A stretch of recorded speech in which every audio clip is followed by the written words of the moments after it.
How's it going, everyone? Kappa Anime Joe here. We are back today for another One Piece chapter review. This one over chapter 1158, titled Rocks vs. Herald. But before we can even get into the chapter, we have got to talk about this cover story because Kozuki Moria is wild to me. You know, of all the theories, you had your Ushimarus, you had your Shikis, you had your Silver Axes. I never thought Gecko Moria was going to be the hero of Wano who died protecting Ringo. Now, it's not completely unfounded, right? We know Moria was born in the West Blue.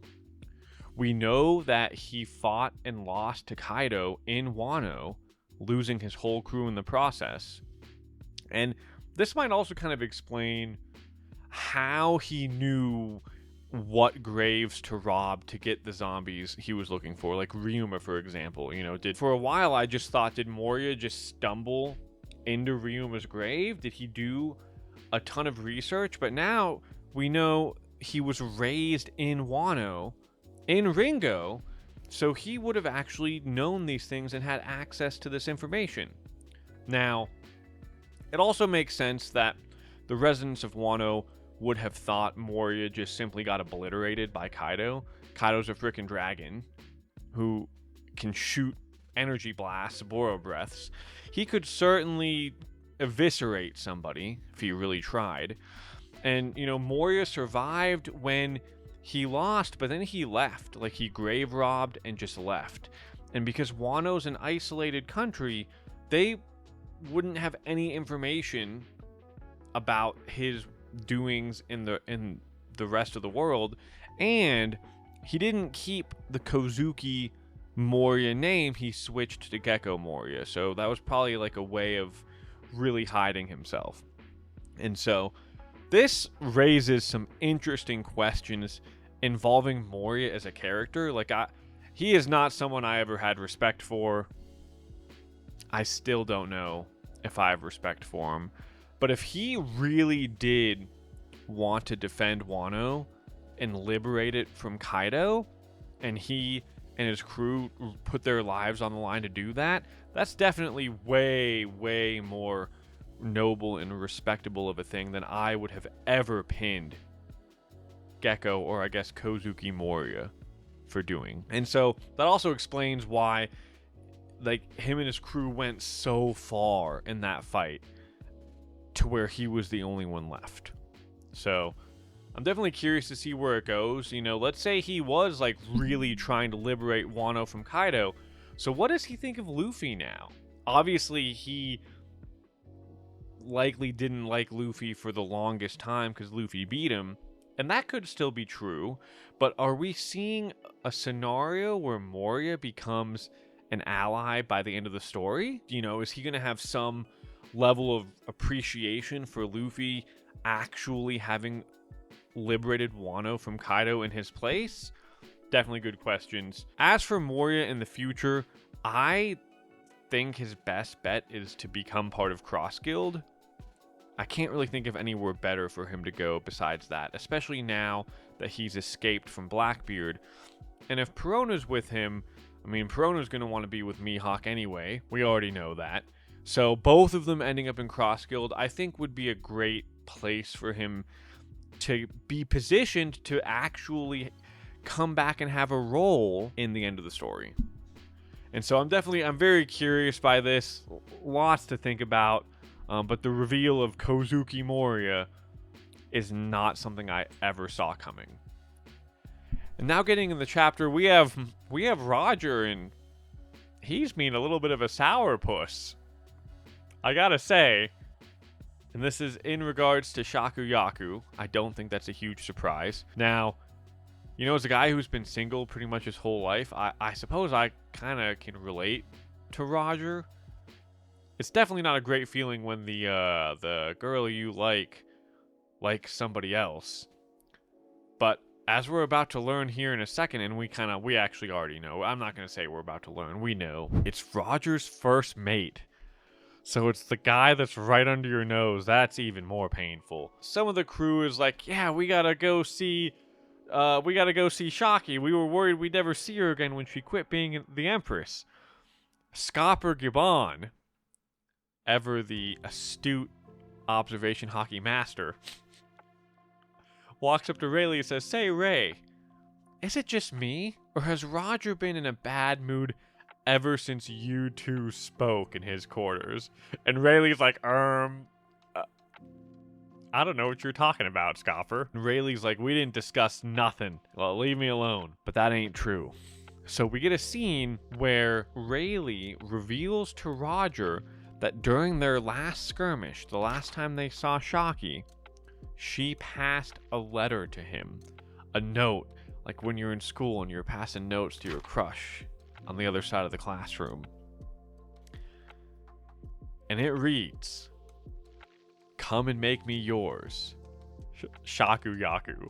So Roger had noticed, he's like, she did seem off back then, like she was sick or something, which we now know is love sickness. So Shaki did actually get love sickness for Rayleigh, and we're going to see the effects of this later on in the chapter. Rayleigh talks about being speechless. I think it was pretty obvious, man. You're the only one she gave you the wink, Rayleigh. She didn't give nobody else the wink. She gave it to you. I don't know how shocking this is. But Roger chastises Rayleigh like, "And you're not interested? Well, I'm interested. What are you're fumbling here, man. I'm going for this." Now, Rayleigh is like, "I'd be lying if I said that I wasn't interested. I just don't want to be tied down." And we even see in the current day, Rayleigh still isn't tied down, even when he actually did get with Shaki. So I don't know. Maybe he got a pretty sweet deal. But because he's not taking the bait now, Roger's like, "Come on, men, we're going. I ain't giving up." And Rayleigh is at least a little happy, I think, to see Roger not so doom and gloom. And who knows, maybe to Rayleigh, he's like, maybe he can get a little bit of the heat off of me, right? Rogers are like, "Pirates live to plunder, and we don't stop till the prize is claimed." So, enemies or not, Roger is planning on going to Hachinosu to visit Shaki's bar. Now, we jump over to the Holy Land. Sometime later, 40 years ago, the Holy Land of Marijois, we see Figerlin Garling speaking with the Gorosei.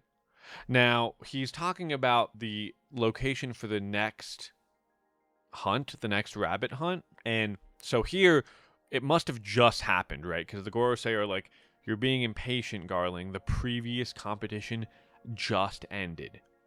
But Garling's like, "I'm aware of that. But while we were completing another assignment, we briefly stopped at that island. And we found treasure there. We found a lot of resources there." I don't know if he says treasure, but we know there's resources. But he also says, "We found something the Great One will surely be pleased with." So, the Gods Knights know about Emu. I suppose we already knew this because of Gunko and Summers and Killingham. Like, they're certainly familiar and aware of Emu. So, and even back then, Garling was as well. And in this panel, this is pretty funny. It's the current 5 elders, but we only get to see 4 of them. The elder that is missing is Saint J. Garcia Saturn. So I guess we actually we see the current 5 elders, but 40 years ago, long before Garling knew that he would be taking Saturn's position. And so we don't know what they found. You know, like, what is Emu interested in? Women, clearly. He has a huge picture of Lily on his wall, and he even had Vivi's poster with a knife in it. And he has Gunko as his attendant. That's pretty obvious. We also know he's into maintaining power in his position as leader of the world, even without people knowing it. And we also know that God Valley literally is gone. Like, the island itself is wiped off the map. Now, we saw with Lucia, except for I don't know what that is. Nothing happened there. But we saw with Lucia that the supposed ancient weapon Uranus was able to completely wipe it off the map. So there's a world where Uranus was also used to just obliterate God Valley after the events that happened there. But I also think there is a non-zero chance that Uranus is God Valley, or is a big part of God Valley, and so the reason it's gone is because it was simply lifted up and moved. As we see, it can float through the air to shoot down its laser beams. So, just some thoughts. There's a lot to unpack there, but it seems like there was a really big reason that the world government picked God Valley as a spot. And Garling even said, we offered them a membership in the world government. So God Valley, the kingdom there, was actually given a chance to join, to become a world government affiliated nation before any kind of event happened there, but they declined, which ended up being their undoing. But, so they did try to get them under their wing in an easier fashion, really, by offering them a membership. So we'll see where this goes, but it definitely increases the hype behind God Valley, and it seems like there's a lot of different reasons coming together that would have caused the various factions to want to go there. So now we jump back to Hachinosu, Shaki's ripoff bar, and you have a huge line piling out the back waiting to get in. So the number of patrons she has far, far exceeds the amount of space that she has in the bar, right? Obviously, like all these male pirates, they're all gooning, they're all fawning, they got hearts flying everywhere. Shaki is Shaki, that's no difference there. Then we get Roger appear. Shaki, I've come for you. And then Gibon's like, Shaki-chan. And so we learn here. Oh, actually, okay, before this, let me rewind just a little bit. Rox no longer has his eyes on Shaki. She's even like, what happened, Rox? I'm kind of sad that satisfied grin isn't for me anymore. And we get the setup here for Blackbeard's birth. Big Mom's like, Mama, see, a woman's intuition is a scary thing, huh? And Rox is like, shut up, this ain't none of any of your business. But clearly he met someone else who's not Shaki and actually formulated some level of interest there. Based on how he's acting here, I think there actually was some romantic feelings between Blackbeard's mother and Rox Diesbeck. And so now here we're really getting the setup. We don't see Blackbeard. We don't see his birth. We don't see the mother. I have a feeling we'll meet these people at some point during the flashback. But we do get the setup for Blackbeard. And Stussy's like, it has to be a woman. The guy's grinning like he's expecting a kid, which we think that he is. Now we're going to go back to where I was before, where Roger shows up, and we learn something very interesting about Shaki's bar. And it's that fighting there is prohibited. So no matter who you are, I'm guessing in the pirate world anyway. I'm not sure this would fly for a Marine, but at least for pirates, you can't fight there. So Rox and Roger, while being rivals, just end up butting heads. And Rox is like, Roger, how many times do I gotta tell you that this is my island? But Roger's like, didn't you hear? Fighting at Shaki's is forbidden. So stuff it, you porcupine, which is funny. So clearly, like, we knew they were rivals. But even by this point, they have a lot of history already. And then we see the line of pirates all on the ground. they just got flattened by Roger and his crew. There's no way they were going to wait through that line. It wasn't going to happen. And so Whitebeard dips. I can't stand these guys. They're so noisy. Which is interesting. I'm sure he's talking about Rox and Roger, but you know, like a lot of what's going on here reflects what Whitebeard wants, which is the basis of having a family. So I am curious why Whitebeard left when he did. Maybe we'll find out more, maybe not, but he dips, leaving the tabs on Rox. And so Shocky comes up to Roger, who is still crazy for her, and asks where Ray-san is. Not Rayleigh, not Silver's Rayleigh. Ray-san. Dang. Of course, he didn't show up. He's the only Roger pirate who's not here. Roger's like, I told him to come, but he said he wasn't feeling well, so he's napping on the ship. And then Roger gets bombarded by Gloriosa, who begs him to let her on his ship. And he's like, I told you no, I'm not into lovey-dovey women who throw themselves at me. Gloriosa calls him out straight, hook, line, and sinker. But if Shocky asked, it'd be different. That makes no sense.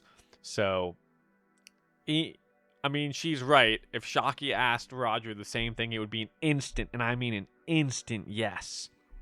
Of course, Shocky says she'll pass, and she laments, right? Like, why didn't Rayleigh come? You know, she was excited when Roger showed up and his crew, and it had nothing to do with any of them and everything to do with Rayleigh. Now, Roger wanted to drink with Newgate, so they're also already on friendly terms or a rivalry, which makes sense because right now Whitebeard is on Rox's crew. But Big Mom says that he left. This is really fun for me. Like, it's like we knew all of these characters knew each other. That was evident to us, but it's really interesting to see the dynamics between all of them when they were still, you know, up and coming pirates and in, you know, their more youthful era. And it's just really fun seeing all these characters interact. You know, Roger, Big Mom, Rox, Shocky, even Whitebeard. I'm certainly enjoying it. And then Shocky, we get to see after she pouts from Ray not being there, she just faints straight up. Totally loves Cygnus. So we know for sure this is the effect here, where Shocky wants Rayleigh, very, very obviously. And so obviously all the guys are like, oh, Empress Shocky, I want to take care of her. And Gloriosa's like, move it, get out of here. All you filthy guys, stay away from her. And so obviously Gloriosa's the one who probably helped her out. Of course, we know she would want Rayleigh, but that's neither here nor there. And so, you know, Shakugaku's rules ensured that anyone coming to the island to visit her establishment would be granted safe passage. This is from the narrator. Even the fiercest of pirates would keep the peace if they crossed paths. But back at sea, all bets were off. And we get this epic panel of Roger and Rox facing away from each other, and oh, do they look angry. So, outside of Shocky's bar, they're going at each other's throats. Or at least very serious fighting. Like, I think this is higher stakes than when Roger fought Whitebeard, you know, a little bit later on after God Valley. And now we cut to Elbaf, and we learn that Harold actually took the world government's bait and tries to kill Rox. So we have this absolutely epic clash between Rox D. Zebek and King Harold. Conquerors, hockey, flying everywhere. Loki's grabbing onto a tree. Hyruden's grabbing onto a tree. They're just like watching this go down. And Rox is really, really chastising Harold here, telling him that the government's got him wrapped around their finger, that he's totally being fooled, that, you know, this, is this really worth killing your friend over? And so we really don't know if Harold views Rox as a friend in the same way that Rox views Harold, but he's certainly still trying to get through to him, although this is going to be the last time. So, Rox, I hate to say this. Maybe I don't hate to say this, but I think that Rox is right here. Like, we know just how bad the world government is and exactly how they operate. Harold doesn't, but we do. And after seeing the events in the current story, like, Rox hits the nail on the head right here, saying that, is this their answer? They see you giants as nothing but a military asset. You'll all be enslaved as soldiers. And we know that's what the world government wants. They want the giants strictly as just soldiers for their army. And then Rox is like, what happened to your warrior's pride? Don't you have a will of your own? Harold, of course, has quit talking like you know everything. So, like, Harold, he has the best intentions in mind for his people and his country, and as blinded as he is by the world government, he certainly is making every attempt possible to be a good king. And he says, our warriors created a history of violence. Elbaf is shackled by it, held back from achieving true peace. So even if he did become a member nation with the world government, I think it is very questionable how peaceful Elbaf would be, because they would slowly get strong-armed into being soldiers and fighting anyway, even if it was with the Marines and they thought it was just, and then, but I don't necessarily think this would be the route that Harold would get for peace, would be able to take to reach peace. If anything, the route that Rox is trying to take might actually do the world better than what Harold's trying to do. And so we see a scene where, Harold's talking with other countries, and they recognize he's a good person. You seem to have a good heart, Harold, but a long time ago, this country was attacked by giants. That kind of fear doesn't fade so easily. And Harold pleads with Rox a little bit, saying that no matter how foolish the celestial dragons may be, they still have the influence in the world to bring Elbaf into the loop. And this is the last straw. This is it for Rox. He says, stop it, you cowardly rat. Consider our business closed. You won't be getting another invite from me again. So this is the point where even Rox knows that Harold's not joining him, like it's over. Like, Harold has gone too far to the world government side for Rox to even want anything to do with it. And Harold, of course, taking his stance as a king, says, I can't throw away my people's lives by following a villain like you into a losing battle. So Harold just has no faith in the fight Rox is going for, whether or not it involved him. And so we get another huge Conquerors hockey clash. I mean, Elbaf is big, and this Black Lightning is like spanning the entirety of what we can see. They're down in the bottom realm, the lowest realm of Elbaf, where we first met Loki. And the narrator says, there was no true conclusion, but this unorthodox friendship had come to an end. The two would not meet again for some time, not until the day of a certain incident. So this pretty much confirms, I would say, that Harold was also on God Valley, and may even have played a huge role in the fall of Rox and his crew. And given this flashback is the Loki Harold flashback, I think it makes a lot of sense that for God Valley to be this fleshed out, Harold was there as well. And now we reach the end of the chapter where Loki is reading the news about Rox, and Ida tells him he isn't coming back, Loki. And Loki's like, shut up, you lying hag. And Ida, ever the sweetheart, asks him if he wants some juice, and he's like, Yeah, okay. Yeah, I'll take some juice. I want some juice. Lying hag. And now we have the last chapter. This is it. Like, we are actually about to enter into God Valley. It says 39 years ago, West Blue, God Valley. And we know that it happened 39 years ago.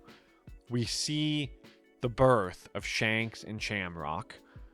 And the mother, we see her from the back.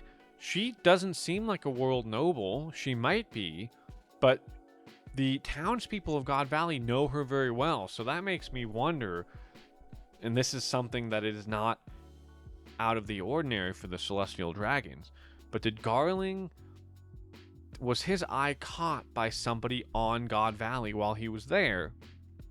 And so he made her the mother of Shanks and Shamrock. That would mean that they're not full-blooded Celestial Dragons, that they're half Celestial Dragons. Shanks became a pirate, so that doesn't matter for him. But we know Shamrock is Saint Figurlin Shamrock, so it doesn't seem to have affected him too much. That might be because of Garling's position. And so this is really the setup here, right? Like, we're in God Valley. We are at 39 years ago, which is the timeline when it happened. We see Shanks and Shamrock as babies, and we know that Roger found Shanks as a baby during God Valley. So, like, this is it. Probably within the next chapter, we're going to actually start the God Valley flashback. So I'm super excited for that. I think there's a lot of nuance here in terms of what's going to bring people into play. You know, maybe Shocky does still get kidnapped, and so she's what brought Roger there. Rox no longer seems to be as interested in her as he was last chapter, so this makes me wonder that what Rox goes for, even if it's Shocky's part of it, Rox might be going for the same thing that Garling thinks is going to be interesting to Emu, which could very well be the ancient weapon Uranus. And so that's what's going to kick off bringing all of the other factions into God Valley. And I think we're going to get a pretty epic showdown in the next couple of chapters. I'm excited to see where this all goes. So I hope you enjoyed this. Please like and subscribe. It totally helps me out. And let me know in the comments section, is there something I missed here? Is there something you'd like me to talk about in a follow-up video? What was your favorite part of this chapter? I'd love to hear all about it down there. Thanks for watching, and with that, I hope each and every one of you have an excellent rest of your day.